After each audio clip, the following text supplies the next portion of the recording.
որ ներկուսակցական ձեր գործընկերների միջև տարաձայնություններ, խժդժություններ չառաջանան ցուցակի ձևավորման հարցում, այսինքն մեխանիզմ մեթոդներ ֆիքսվեցին, որ ամեն ինչ բոլորի համար հասկանալի լինի, թե իսկապես նաև հանրության համար սա ինչ-որ նշանակություն ունի։ Սիրելի Շողիկ, ես հիշում եմ, դուք լրագրող եք եղել նաև 2016 թվականին եւ պիտի հիշեք 17 եւ պիտի հիշեք, որ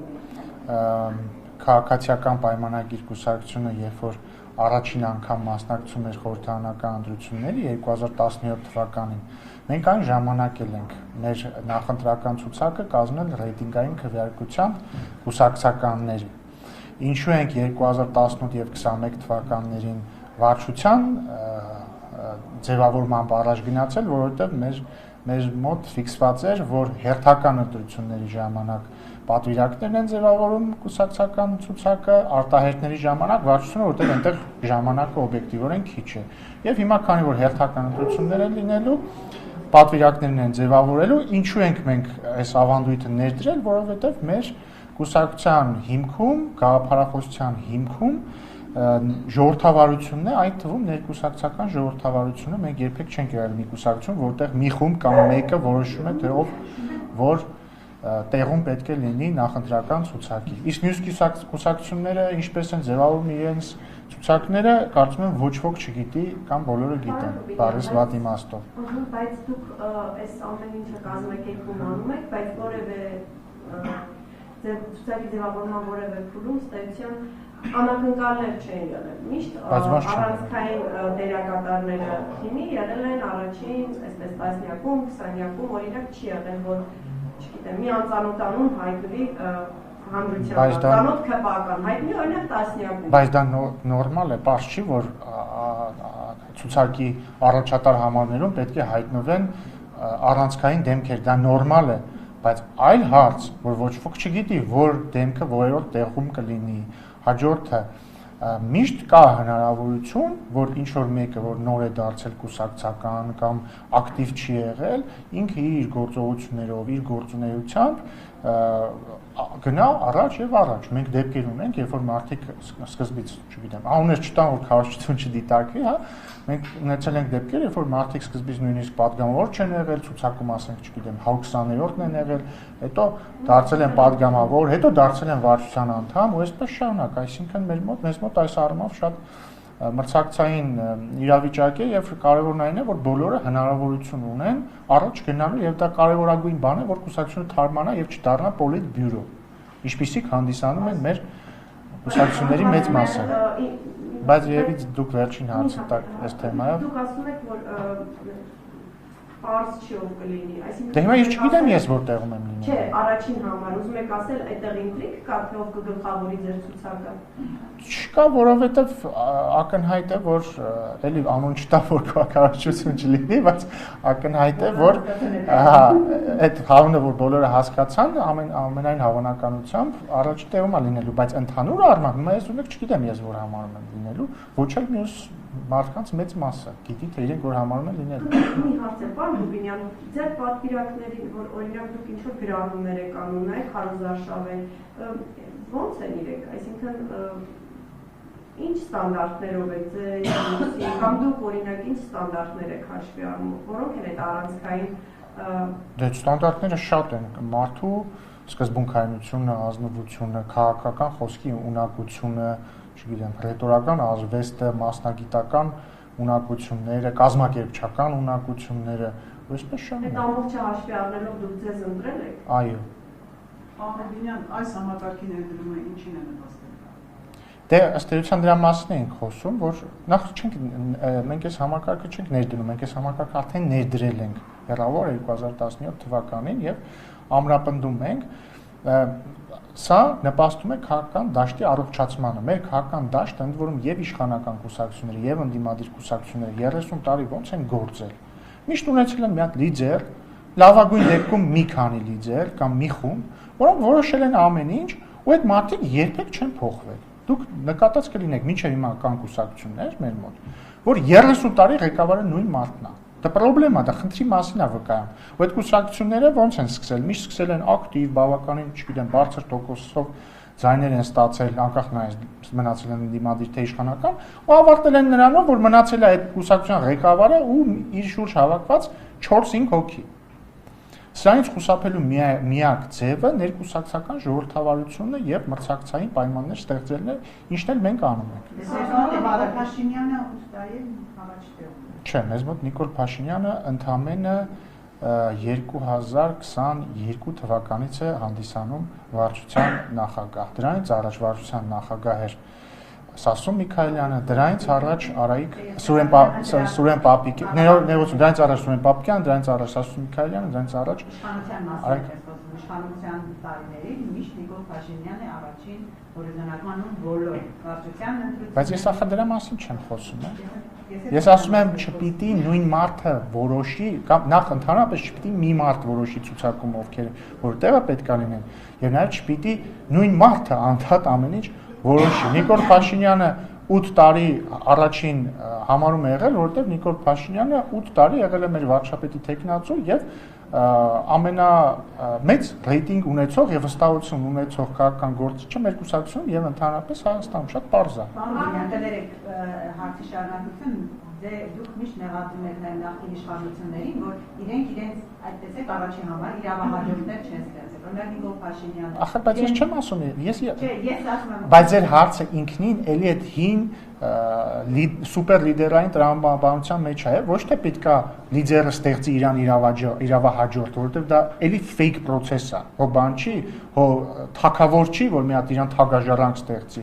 Պետքա այդ կառույցիկ տվյալ դեպքում կուսակցության մեջ պայմանները այնպիսին լինեն, որ մարդիկ հնարավորություն ունենան աճել եւ դառնալ լիդերներ։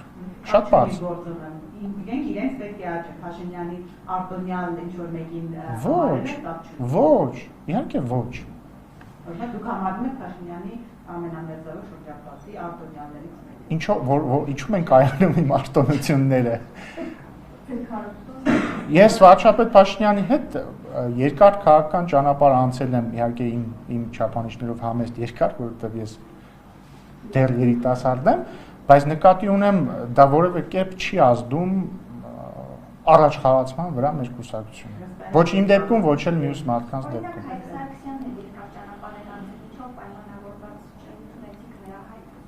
Մենք դրան անդրադարձել ենք, հավելյալ անդրադառնալու կարիք չեմ տեսնում։ Կոռուպցիան բանի մեջ Փաշինյանը մեղադրել է։ Չեմ կարծում, որ այդպես է խոսել, Ես միանշանակ չի հանդուրժում, բայց ինչ վերաբերում է Հայկ Սարգսյանին, ինչ խոսվել է դրան հավելելու ոչինչ չունի։ Խնդրեմ։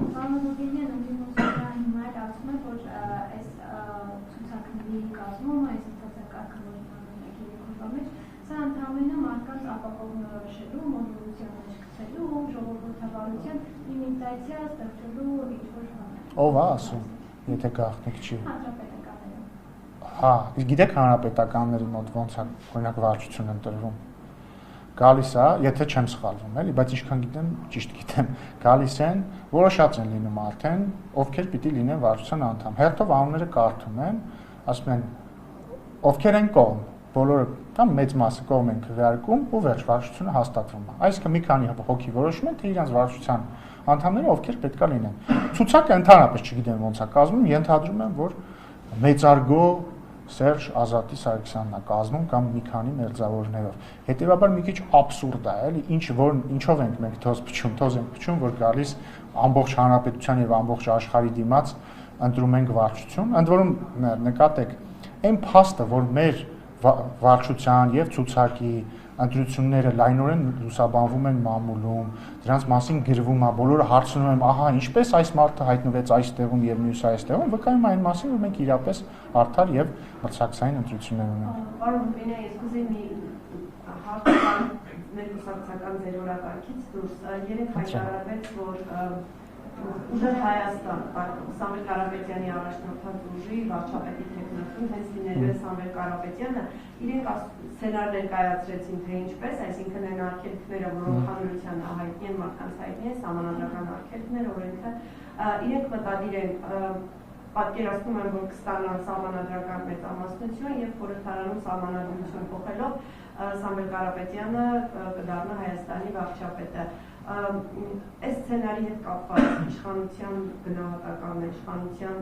մտքերը որոնք են, այսինքն դուք տեսնում մտքերը շատ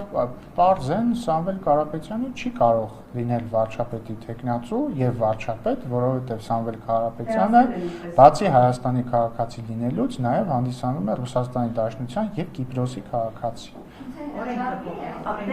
Ինչ օրենք, դա սահմանադրությամբ է ամրագրված։ Սահմանադրության հոդված հնարավոր չէ փոխել, եթե վարչապետ նշանակված չէ նախագահի կողմից ընտրություններից հետո։ Գիտեիք։ Դուք ուզում եք ասել, որ իրենք հիմա չեն հայտարարում ով է իրենց իրական։ Ես չգիտեմ ինչ են իրենք հայտարարում։ Իրենք ասում են, որ այդ անցումային փուլը, որ բնականաբար երբ որ Բայց անցումային փուլ նախատեսված չի սահմանադրության։ Առաջին ժամանակ, չէ՞։ Սիրելի գործընկերներ, ըստ Հայաստանի Հանրապետության սահմանադրության եւ օրենքների, այդ թվում ԱԺ կանոնակարգ սահմանադրական օրենքի ընտրություններից հետո քաղաքական մեծամասնության կազմավորումից հետո անհապաղ պետք է ընտրվի վարչապետ։ Չընտրվի։ Անհապաղ նախագահը նշանակում է մեծամասնության ներկայացած վարչապետի թեկնածուին, որից այս մեկ հաջորդը ըստ ազգային ժողովի կանոնակարգ սահմանադրական օրենքի առաջին նստաշրջանի օրակարգը ֆիքսված է, կա 5 հարց։ Այժմ նախագահի ընտրություն, փոխնախագահների ընտրություն, հանձնաժողովի նախագահների ընտրություն, կառուցվածքի փոփոխություն կառավարության, եթե կառավարությունը դրա համար դիմում է, եւ կառավարության ծրագրի հաստատում։ Այս հարցերը մինչև չքննարկվեն, որևէ այլ նախագիծ ազգային ժողովը չի կարող քննարկել։ Դրանից հետո է նախագահի։ Բայց որpեսզի այս հարցերը քննարկվեն, պիտի լինի նշանակված վարչապետ։ Հետևաբար Սամվել Կարապետյանը չի կարող լինել Հայաստանի Հանրապետության վարչապետ։ Դե եթե մենք հիմա քննարկում, եթե մենք հիմա, բայց կլինի նախ մոտ գաք խոսեք, երկրորդն էլ չընդհատեք, էլի։ Եթե մենք հիմա քննարկում ենք այն տարբեր ձևերը, թե ինչպես կարող են տարբեր մարդիկ փորձել իշխանություն բռնազավթել Հայաստանում, դրանք կարող են լինել տարբեր, նայած ում որ ֆանտազիան ինչպեսին կլինի, բայց չեմ կարծում, որ մեր ժողովուրդը դա թույլ տա։ Բայց ամեն դեպքում մարդիկ, ովքեր չունեն միայն Հայաստանի Հանրապետության քաղաքացիություն եւ ովքեր վերջին 4 տարին չեն ունեցել միայն Հայաստանի Հանրապետության քաղաքացիություն եւ ովքեր վերջին 4 տարին չեն բնակվել միայն Հայաստանի Հանրապետությունում, չեն կարող լինել Հայաստանի Հանրապետության վարչապետի թեկնածու եւ հետեւաբար իրենք նույն հաջողությամբ կարող են օրինակ Հովհաննես Այվազովսկիին առաջադրել որպես վարչապետի թեկնածու, որովհետեւ նա նույնքան կարող է լինել վարչապետի թեկնածու, որքան ձեր կողմից մատնանշված հարգարժան ռուսաստանցի բիզնեսմենը։ Այլ հարցեր կան։ Էլի ոչ կուսակցական բան Ռուբինյան, օրերս Իրանի դեսպանը հայտարարեց, որ Թեհրան պետք է գնա վարչապետը եւ ռազմավարական գործընկերության փաստաթուղթ պետք է ստորագրի, ժամկետներ կան։ Ճիշտն ասած տեղյակ չեմ, նույնիսկ չէի լսել մեկնաբանությունը։ Տեղյակ չեմ։ Պարոն Ռուբինյան, ես էլ մի հարց ունեմ։ Երևի Ռուսաստանի փոխվարչապետը Օբերչուկը հայտարարել էր, որ պատրաստ են երկաթուղում են հատվածները, որոնք որ վարչապետը, որոնք վերանորոգման մասին բարձրաձայնել են, պատրաստ են այդ օրակարգով բանակցությունների եւ պատրաստ են կարծես թե ասել են, որ վերանորոգել է հատվածները։ Կամ բանակցություններ, սա շարունակում է Հայաստանի առաջնահերթությունը մնալ, որ ռուսական կողմը արագ դրանք վերանորոգել։ Հարցը հասկացա, քանի որ հայտարարությունը նոր է եղել, չեմ կարող մեկնաբանել, եւ որոշակի ժամանակ անցնի եւ ավելի ճիշտ կլինի կառավարությունից հարցնել։ Իսկ պարոն Ռուբինյան, հայ-թուրքական սահմանի բացումը, որ երբ նորություն լինի, ես կհայտնեմ ձեզ։ Ձգվում է ոնց որ թե։ Իսկ ինչ որ բան է հայտնվել, որից հետո ձգվում։ Դե ասվել ես խնդրում եմ այդ առումով հիմք ընդունել իմ կամ արտգործնախարարության կամ կառավարության ներկայացուցիչների ասածները։ Երբ որ նորություն լինի, ես անպայման նախապես կամ հենց այդ պահին կհայտնեմ։ Շնորհակալություն եւ վերջին հարց։ Անդրադառնալով Սամվել Կարապետյանի թեմային, բայց սահմանադրագետներ են, մի քանի սահմանադրագետներ էին բացատրել, թե դա ինչպես կարող է տեղ ունենալ, եւ դուք ասում եք չի կարող լինել Հայաստանի Հանրապետության վարչապետ, ԱԺ-կանոնական օրենքն է բերում հղումանում։ Չէ, սահմանադրություն եմ այդ թվում հղումանում։ Այդ թվում ես ասում եմ, որ սահմանադրագետները բացատրել են հիմա չեմ մտնում այդ խորքային հարցին մեջ, քանի որ սահմանադրագետ չեմ։ Չէ, բայց հարցը հասկացա, բայց սահմանադրագետ իրոք պետք չի լինել, էլի, սիրելիներս։ Ըստ Հայաստան, հա, ավարտեք։ Դուք ասացիք Արմեն Սարգսյանի փաստն եք մոռանում, որ երբ քաղաքացի Արմեն Սարգսյանը նախ այդ պահին չէր համարվում երկքաղաքացի, որովհետև հայտնի չէր, որ ինքը երկքաղաքացի է։ Ինքը ինչի այդ թվում հրաժարական տվեց, որովհետև հայտնի դարձավ, որ ինքը փաստորեն երկքաղաքացի էր եղել։ Եվ հետեւաբար, այո, եթե սկզբից հայտնի է լիներ, որ ինքը երկքաղաքացի էր, ինքը չէր կարող ընտրվել նախագահ։ Ինչ վերաբերում է նախորդ հարցին, սահմանադրագետ պետք չի լինել հասկանալու համար հետեւյալը, որ երկքաղաքացին չի կարող լինել Հայաստանի Հանրապետության վարչապետ եւ նորընտիր ազգային ժողովի առաջին նստաշրջանի ժամանակ պետք է լինի նշանակված վարչապետ։ Այսինքն վարչապետը չի կարող նշանակվել դրանից հետո։ Այդ պահին պիտի լինի նշանակված վարչապետ։ Պարոն Ռուբինյան, բայց տրամաբանությունը թե ինչ են անելու ակնհայտ է, դա հրաժարական կլինի եւ փոխել։ Դե ինչ եք հարցում, գնանք իծացեք իրար։ Ինչ որ մի փուլում, եթե իրենք մեծամասնություն ստանան, ինչ որ մի փուլում դա կանեն։ Դուք հիմա ներկայացնում եք ընթացակարգերով։ Ընթացակարգը ո՞րն է։ Դուք ասում եք օրենքով եւ սահմանադրությամբ։ Սիրելի շողիկ, իրենք հայտարարել են, Նիվարյան, էլի, իրենք հայտարարել են, որ իրենց տեխնացուն այդ մարդն է, ես ասում եմ, այդ մարդը իրավունք չունի լինել վարչապետ։ Մնացածը թող իրանք որոշեն, իրանք շատ ազատ են, իրանք կարող են կրկնում եմ հայտարարել, որ իրենց վարչապետ տեխնացուն Այվազովսկին է։ Դրան սահմանադրական արգելք իդեպ չկա հայտարարել, թե ով է իրենց վարչապետ տեխնացուն, նույնիսկ եթե այդ մարդը վաղուց մահացել է ֆիզիկապես կամ հոգեպես։ Ես ասում եմ, ինչպես է գործում օրենքը, այդքան բան։ Այլ խնդիր չկա այստեղ։